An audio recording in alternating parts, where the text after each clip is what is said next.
Hello বন্ধুরা, তো আমার একটা পায়রা 3 দিন পর এসেছিল। তো ওই পায়রাটার মধ্যে এমন কোনো জিনিস তো আছে যার কারণে পায়রাটা 3 দিন পর এসছে। তো ওই জিনিসটা আপনাদের সাথে আলোচনা করবো যে একটা পায়রার মধ্যে কী জিনিস দেখলে আপনারা বুঝতে পারবেন যে এই পায়রা 3 দিন 4 দিন মানে এর মধ্যে এতটাই নজর আছে যে কারো বাড়িতে বসবে না। তো ওই জিনিসটাই বোঝানোর চেষ্টা করবো ওই পায়রাটাকে ধরে আপনাদের। তো দেখেন এখানে এখন খোপটা বানানো হচ্ছে, এই যে অনেকটাই তৈরি হয়ে গেছে, খালি সামনের ওই গ্রিলটা লাগালেই খোপটা কিন্তু অনেকটা তৈরি হয়ে যাবে। তো ওটাকে ঝালাই করতে হবে। তো আমি পায়রাটাকে ধরে আপনাদের দেখাচ্ছি। এখানে দেখেন গম নেড়েছি আর এদিক দিয়ে প্রচুর পরিমাণে বৃষ্টি আসছে। তো দেখি কি হয়। এই যে গম নাড়া আছে, আমি পায়রাটাকে আপনাদের ধরে দেখানোর চেষ্টা করছি যে একটা পায়রার মধ্যে কোন কোন জিনিসগুলো দেখলে বুঝতে পারবেন এটা নজরের পায়রা। তো চলেন আমি ভিডিওটা স্টার্ট করছি। তো এই দেখেন পায়রাটাকে আমি ধরে নিয়ে এসেছি। তো এবার পায়রাটাকে আপনাদের শক করাচ্ছি, দেখেন। তো এইখান থেকে আপনারা জানতে পারবেন যে কত কি আছে পায়রার মধ্যে, যার কারণে পায়রাটা এত সুন্দরভাবে বাড়িতে চলে আসে। তো দেখেন এই পায়রাটা আমি 2000 টাকা, দুটো পায়রা 4000 টাকায় বিক্রি করবো বলেছিলাম। তো সেই পায়রাটাই যেটা আমি বলছিলাম 7-8 ঘন্টা নর্মালে উড়িয়ে দেখাবো। তো অনেক দাদা কমেন্ট করেছিল, তো আমি এই পায়রাটা সেল করিনি, রেখে দিয়েছিলাম। তো এই দেখেন পায়রাটার চোখ।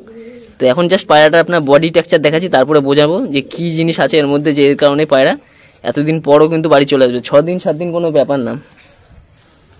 তো এই যে পায়রার ডানা, আর এই যে হলো পায়রার লেজ, আর এই যে হলো পায়রার পা। তো এবার আপনাদের বলছি দেখেন কোন কারণের জন্য পায়রাটা এতদিন পরও কিন্তু বাড়িতে চলে এসছে। তো পায়রাটা আপনি যদি নজরে পায়রা দেখতে চান তো আমি একটু জুম করে দেখাচ্ছি, দেখেন।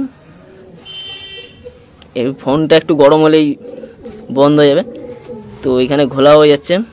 তো এই পায়রাটার চোখটার দিক তাকান, লাস্টে যে একটা কালো রিং দেখতে পাচ্ছেন, এটা হলো হেলথ রিং, আর এটা হলো নজরের রিং, আবার এটা হলো ব্লাড রিং।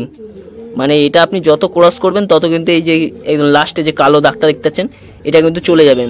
তো আমি একটা পায়রা আপনাদের ধরেও দেখিয়ে দেবো। আর এই বাচ্চা কিন্তু একটাও মিস যাবে না, কারণ এই যে হেলথ রিংটা দেখতে পাচ্ছেন, এই যে হেলথ রিং, এরকম যদি ওর মা বাবার জোড়া থাকে, মানে জোড়া দিয়ে এরকম বাচ্চা তোলেন, তো এরকমই বাচ্চা বেরোবে। এই যে হেলথ রিংটা দেখতে পাচ্ছেন, এইটা যত গাঢ় হবে আর মোটা হবে পায়রা আপনার একটুও বাড়ি থেকে যাবে না, পায়রা মরে যাবে তাও পারবো বাড়ি থেকে বসবে না পায়রা। আর একটা জিনিস দেখবেন, এই যে রোদে যখন দেখবেন পায়রাটার চোখটা দেবেন, তো এখন তো পুরো একদম মেঘলা ওয়েদার হয়ে গেছে, কেমন হচ্ছে আমি বুঝতেও পারছি না। এই যে ঠোঁটের দিক দেখবেন একটা কালো, এই যে রিংটার পাশে দেখবেন এই যে পায়রার রিং আছে একটা। তো এটা তো বোঝা যাচ্ছে না, রোদটা পড়লে দেখতে পারতেন। তো আমি দেখানোর চেষ্টা করছি। তো এই যে চোখের যে রিংটা আছে দেখবেন, চোখের রিং আর মনিটা যদি দেখেন যে পায়রার চোখের রিং আর মনিটায় দেখেন কি ফেটে যাচ্ছে, এত অসুবিধা হচ্ছে ভিডিও করতে।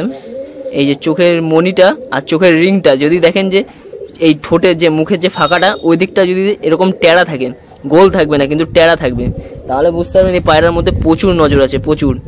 যদি দেখেন যে চোখের মনিটা আর ঠোঁটের এই রিংটা, চোখের যে ব্লাড লাইনের রিং, ওটা যদি ঠোঁটের দিক ঝুঁকানো থাকে, রিংটার কথা বলছি, ওটা যদি ঠোঁটের দিক টেরা থাকে, মানে এখান থেকে এদিকে টানা থাকবে। এ দেখেন রোদটাও আসছে না, আবার ঘোরা। তো আমি দেখানোর চেষ্টা করছি, দেখেন। এ দেখেন রিংটা দেখতে পাচ্ছেন, ঠোঁটের দিক মানে চোখটা ঠোঁটের দিক ঝোঁকানো আছে। তো রোদ পড়লেই এর মনি ছোট হয়ে যাবে আর ঠোঁটের দিক টেরা হয়ে যাবে। এ দেখেন চোখের যে কালো পুতলিটা ওটা দেখেন ঠোঁটের দিক ঝুঁকানো আছে। তো এইসব জিনিস কিন্তু মানে যেসব পায়রার ব্লাড লাইন আছে, মানে ব্লাড লাইন বলতে গেলে নজর ভালো, সেই সব পায়রা কিন্তু থাকবে এরকম। চোখের যে পুতলিটা ওটা দেখবেন ঠোঁটের দিক ঝুঁকানো থাকবে, আর চোখের যে ব্লাড লাইনের রিংটা আছে ওটাও ঠোঁটের দিক ঝুঁকানো থাকবে। আর একটা জিনিস দেখিয়ে দিচ্ছি, দেখেন।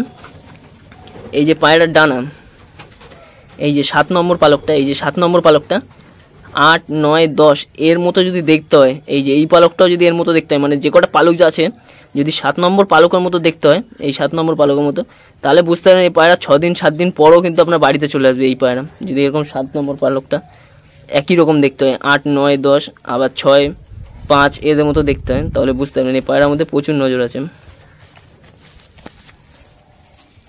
আর এই যে হলো পায়রার পা। তো এই জিনিসগুলো কিন্তু আপনাদের ফলো করতে হবে। আর এখানটা দেখেন কতগুলো জানলার পাশে মানে জোরে জোরে চিল্লায় পাখিগুলো। তো এই পাখিগুলো সব একসাথে এখানে বসেছিল, তো ওটা আপনাদের সাথে শেয়ার করলাম। দেখেন মানে ঘরের জানলার পাশে সবকটা এখানে এসে বসে আছে একসাথে একদম।